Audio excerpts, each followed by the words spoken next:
कभी भी पाकिस्तान को खत्म करा देगा।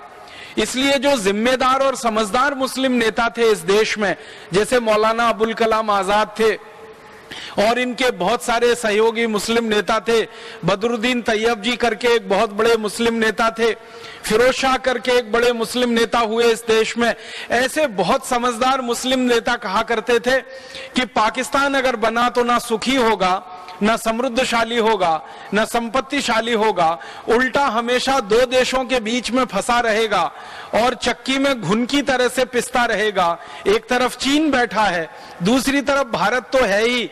इसलिए ज्यादा समझदार मुस्लिम नेता मानते नहीं थे जिन्ना की बात को। फिर आप बोलेंगे फिर जिन्ना ऐसे आगे कैसे बढ़ गया? वास्तविकता ये थी कि जिन्ना की ये जो मांग थी पाकिस्तान बनना चाहिए, इसको अंग्रेजों का भरपूर समर्थन था। और वास्तविकता जो मैं कहना चाहता हूं आपसे, जो ऐतिहासिक दस्तावेज हैं वो ये कहते हैं कि पाकिस्तान जिन्ना को नहीं चाहिए था, पाकिस्तान अंग्रेजों को चाहिए था। अंग्रेजों की ये कुटिल नीति थी, उनकी ये कूटनीति थी या उनकी ये दुर्नीति थी कि वो भारत को तोड़कर यहां से छोड़कर जाएं। अंग्रेजों का इतिहास अगर आप पढ़ेंगे पिछले 500 वर्षों का, दुनिया के लगभग 71 देशों को उन्होंने गुलाम बनाया पिछले 500 वर्षों में। ऑस्ट्रेलिया उनका गुलाम हुआ, न्यूजीलैंड उनका गुलाम हुआ, सिंगापुर उनका गुलाम हुआ, हांगकांग, ताइवान को अंग्रेजों ने गुलाम बनाया। भारत के पड़ोसी बहुत सारे देश, इंडोनेशिया, मलेशिया अंग्रेजों की गुलामी में गए। चीन भी गुलाम रहा काफी दिनों तक अंग्रेजों का। जापान को अंग्रेजों ने गुलाम बनाया। दुनिया के ऐसे 71 देशों में, अमेरिका, कनाडा भी अंग्रेजों के गुलाम रहे हैं। ऐसे 71 देशों में जहां जहां अंग्रेजों ने अपना साम्राज्य स्थापित किया था, उन सभी देशों को छोड़ने से पहले अंग्रेजों ने उनका बंटवारा किया था। अफ्रीका का इतिहास अगर आप पढ़ेंगे तो अफ्रीका में अंग्रेजों ने 450 वर्षों की गुलामी लाई थी, या 450 वर्षों तक अफ्रीका में अंग्रेजों का साम्राज्य चला था। और अफ्रीका के एक एक देश को सीधी सरल रेखा में उन्होंने बांट दिया। अगर आप थोड़ा सा विश्व के मानचित्र का अध्ययन करेंगे तो अफ्रीका का नक्शा अगर आप देखेंगे तो अफ्रीका के जो देश हैं, जैसे नाइजीरिया है, जैसे सोमालिया है, जैसे इथियोपिया है, जैसे जिम्बाब्वे है, ऐसे अफ्रीका के छोटे बड़े देशों को आप देखेंगे नक्शे में तो सभी देशों की सीमा रेखाएं एक सरल रेखा है, स्ट्रेट लाइन है। कोई देश चौकोर है, कोई तिकोना है, कोई पंचकोणीय है, कोई षटकोणीय है। इस तरह से देशों को काटा है। मैं आपको जो कहना चाहता हूं वो ये कि देश की सीमाएं कभी भी सीधी सरल रेखा नहीं होती। देश की सीमाएं टेढ़ी मेढ़ी रेखा होती हैं। भारत की सीमा को देखो, अंग्रेज तो भारत को खंड खंड तोड़ना चाहते थे।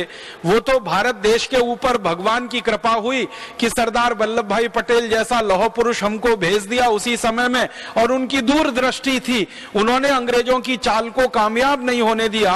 वरना अंग्रेज तो भारत के 565 टुकड़े करना चाहते थे और भारत को वो ऐसे ही बांटने की योजना लेके आए थे जैसे अफ्रीका को उन्होंने बांटा। तो अफ्रीका के देशों के बारे में आप ध्यान से देखेंगे, सभी देशों की सीमाएं स्ट्रेट लाइन में है, सीधी सरल रेखा है। ऐसे बांटा है अंग्रेजों ने मनमानी से, मनमर्जी से।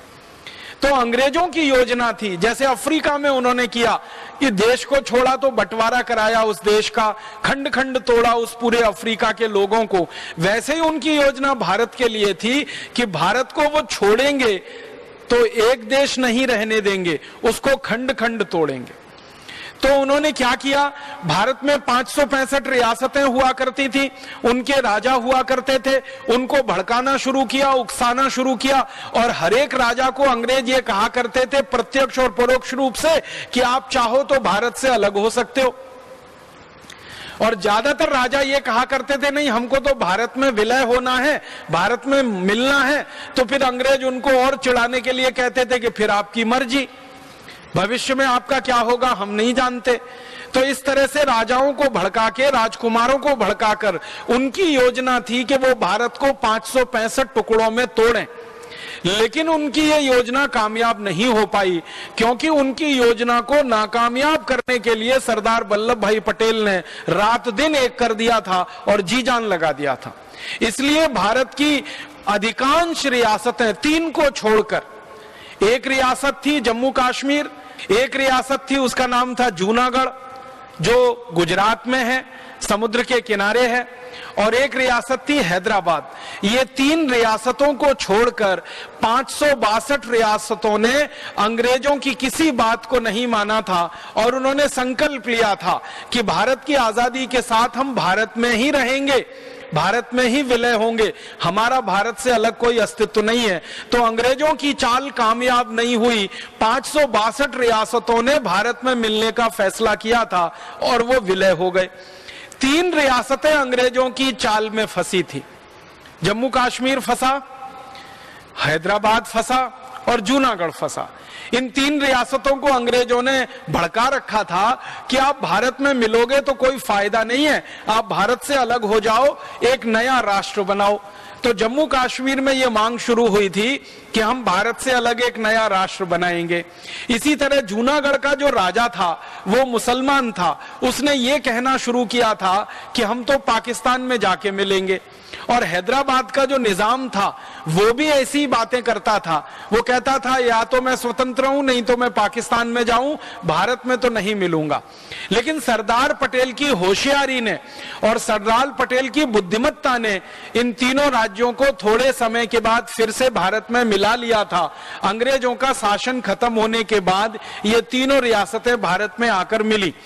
ये एक कहानी है जो अंग्रेजों की समझ, माने हमारी समझ अंग्रेजों के बारे में बनाने के लिए, जानने के लिए आवश्यकता है। दूसरी एक कहानी कि जब अंग्रेजों को यह समझ में आने लगा कि ज्यादातर भारत की रियासतें अलग नहीं हो रही हैं, वो सब भारत में ही मिलने को तैयार हैं, तब उन्होंने जिन्ना को अपनी मोहरा बनाकर, अपनी गुट्टी बनाकर खेलना शुरू किया। जिन्ना को अंग्रेजों ने एक प्यादे की तरह से इस्तेमाल किया। शतरंज का जो खेल होता है ना, उसमें कुछ प्यादे होते हैं, वैसे ही जिन्ना अंग्रेजों का प्यादा बना। और जिन्ना के पीछे अंग्रेज तब से लगे हुए थे जब मोहम्मद अली जिन्ना लंदन में वकालत पढ़ने के लिए गया।